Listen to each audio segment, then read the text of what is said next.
Hello dear student, this is Happy sir from Krishna Academy, your teacher and mentor for the subject of first year engineering for the basic electrical and electronics engineering, that is BEEE and DC circuits.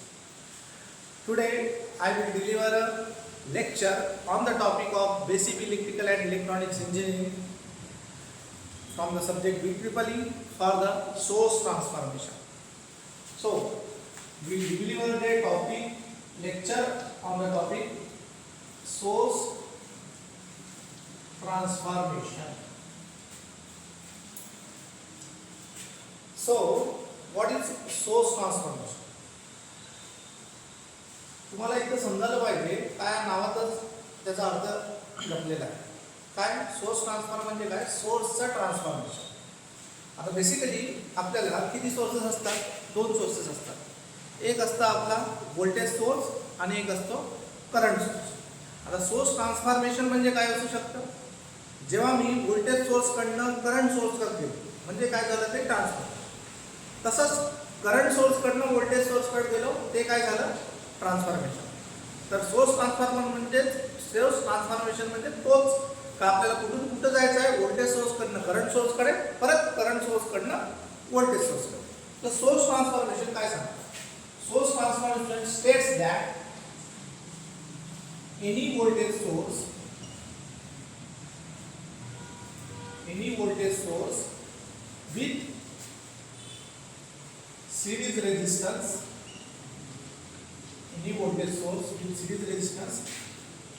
can be converted into a current source with parallel resistance and vice versa.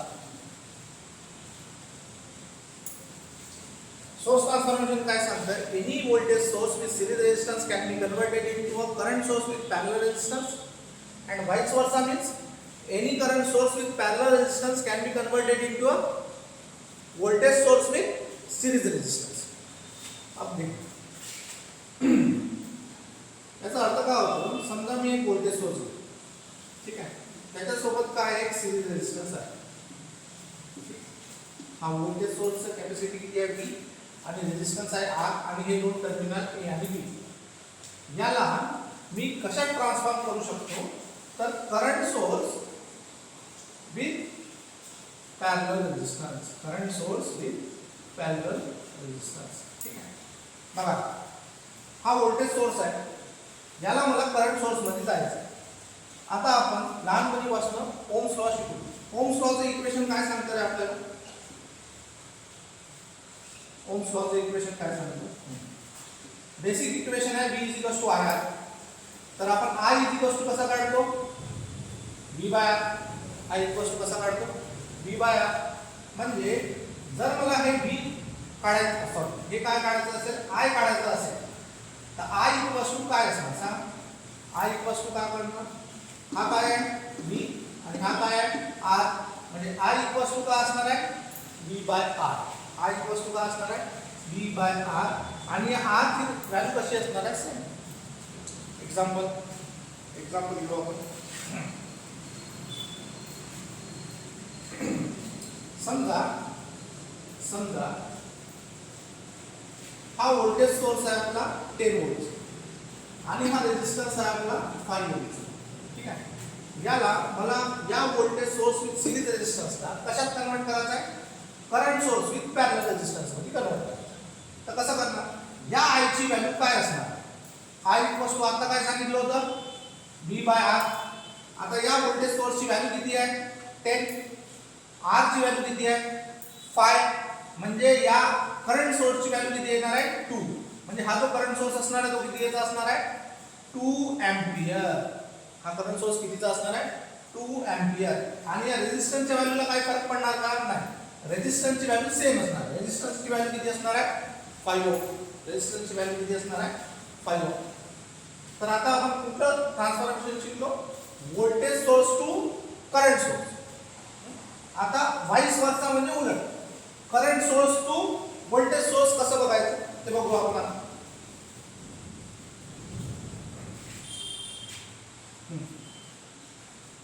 म्हणजे हा current source with parallel resistance जर असेल, हा current source with parallel resistance जर असेल तर याला आपण कशात ट्रान्सफॉर्म करू शकतो?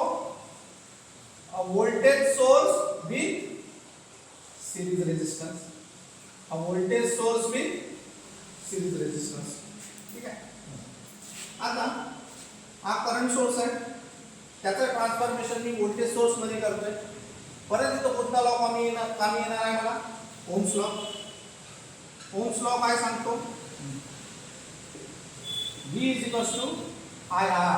V is to IR. म्हणजे जर मला व्होल्टेजची व्हॅल्यू काढायची असेल तर काय करावं लागतं मला? Product of current and the resistance. ठीक आहे. म्हणजे या V ची व्हॅल्यू किती असणार? I × R.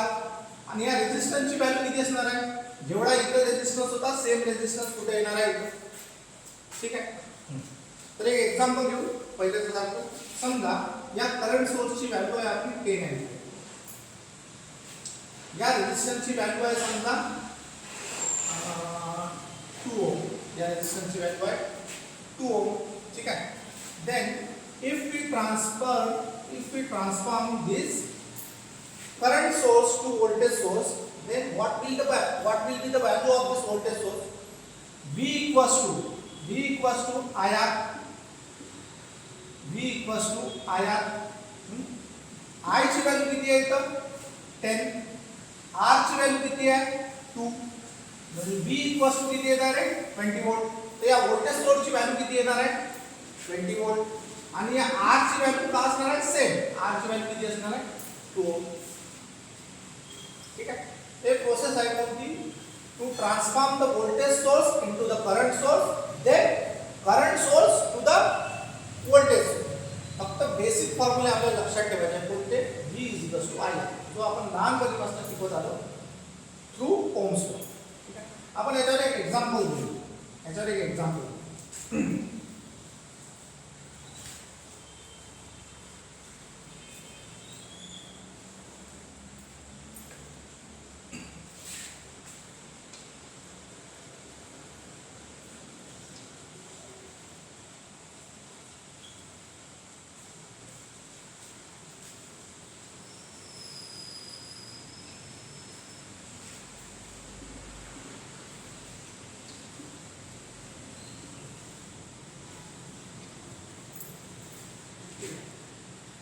क्वेश्चन है convert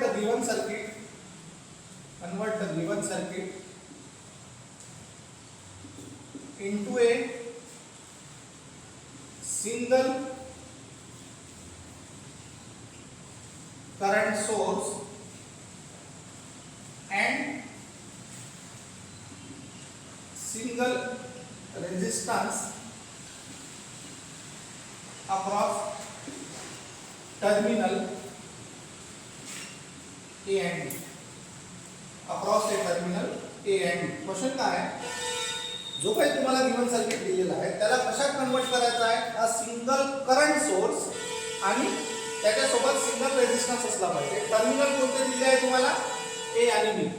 हा क्वेश्चन तुम्हाला स्क्रीनवर दिसून जाईल. तोपर्यंत मी काय करतो, ही जागा कमी आहे तर हे मिटवतो. बघा सॉल्व कसं करायचं. आता इथं जर तुम्ही ऑब्झर्व केलं, हा काय आहे? Voltage source. हा काय? रेझिस्टन्स. आता हा व्होल्टेज सोर्स आणि रेझिस्टन्स कसा कनेक्टेड आहे? सिरीज मध्ये. आता आपण काय बघितलं होतं? A voltage source with series resistance can be converted into a current source with parallel resistance. म्हणजे या कॉम्बिनेशनला आम्ही कशात कन्वर्ट करू शकतो? A current source with parallel resistance. करता येईल आपल्याला. काय येणार आहे? हा current source with parallel resistance. ठीक आहे. आता या रेझिस्टन्सची व्हॅल्यू किती आहे? 5. तर रेझिस्टन्सची व्हॅल्यू चेंज होते. फक्त चेंज होतं करंट सोर्सची value. Current source I equals to कसा काढतो आपण? V/R. I इक्वल्स टू कसा काढतो आपण? V/R. V किती आहे? 10. R किती आहे? 5. 10/5 किती येत आहे? 2 एंपियर. हा सोर्स किती आला आपला? 2 एंपियर. सेम इथं काय दिसत आहे? voltage source with series resistance can be converted into a current source with parallel resistance. यालाही आपण कन्वर्ट करू शकतो. कसं कन्वर्ट करता येईल? हा इथे एक करंट सोर्स लागेल, ठीक आहे, आणि त्याच्यासोबत एक पॅरलल रेजिस्टन्स लागेल. रेजिस्टन्सची व्हॅल्यू चेंज होतं का? नाही, सेम राहील. आता करंट सोर्सची व्हॅल्यू काय येतं? V/R. V किती आहे? 8. R किती आहे? 4. 8/4 किती येतं? 2. ठीक आहे. हा करंट सोर्स किती आला? 2 एंपियर, आणि इथं टर्मिनल आहे A आणि B. ठीक आहे. आता एक कन्सेप्ट सांगतो, इकडे बघा. दोन करंट सोर्स ऍड कधी होतं आणि सबट्रॅक्ट कधी होतं? आता दोन करंट सोर्स ऍड कधी होणार आहे? दोन करंट सोर्स ऍड कधी होतं? जेव्हा त्यांच्या डिरेक्शन कशा असणार आहे? सेम. जेव्हा त्यांच्या डिरेक्शन कशा असणार आहे? सेम. आता हा आहे समजा तुमचा I1, हा आहे समजा तुमचा I2, हा आहे R1 आणि हा R2. आता हे जो हा पहिला करंट सोर्स आहे I1, हा दुसरा करंट सोर्स आहे I2. ठीक आहे. आता यांच्या दोघांच्या डिरेक्शन जर ऑब्झर्व केल्या कशा दिसतात? सेम का अपोजिट? दोघांच्या डिरेक्शन कशा आहे? सेम. तर टोटल करंट किती येणार आहे? I1 plus I2. Total current किती येणार आहे तुमचा? I1 plus I2. आणि हे दोन रेजिस्टर कसे कनेक्टेड आहेत? सिरीज का पॅरलल? पॅरलल. कसे कनेक्टेड आहे? पॅरलल. तर आपण R टोटल R2 कसा काढतो? पॅरलल कॉम्बिनेशन मध्ये दोन रेजिस्टर जर पॅरलल मध्ये कनेक्टेड असेल तर कसा काढणार?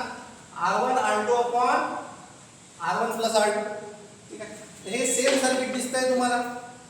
यांची दोघांची डिरेक्शन कशी आहे? सेम आहे, आणि हे दोन रेजिस्टर कसे आहेत?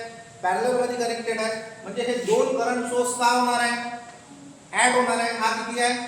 2 एंपियर. हा किती आहे? 2 एंपियर. 2 + 2 4 एंपियर. म्हणजे हे सर्किटला मी एकाच करंट सोर्स मध्ये रिप्लेस करू शकतो. याची व्हॅल्यू येणार आहे 2 + 2 किती येणार आहे? 4 एंपियर. आणि हा रेजिस्टन्स, हा जो रेजिस्टन्स आहे, हे दोन रेजिस्टन्स कसे कनेक्टेड आहे? पॅरलल मध्ये. टोटल रेजिस्टन्स पॅरलल मध्ये काय येतं? R1 R2 upon R1 plus R2. हा किती आहे? 5 into 4 अपॉन 5 + 4. 5 into 4 किती येत आहे? 20. 5 + 4 किती येत आहे? 9. म्हणजे हा रेजिस्टन्स किती आला आपला? 20/9. तर हे काय झालं आपलं? एक single current source with a single resistance. This is the basic concept of source transformation.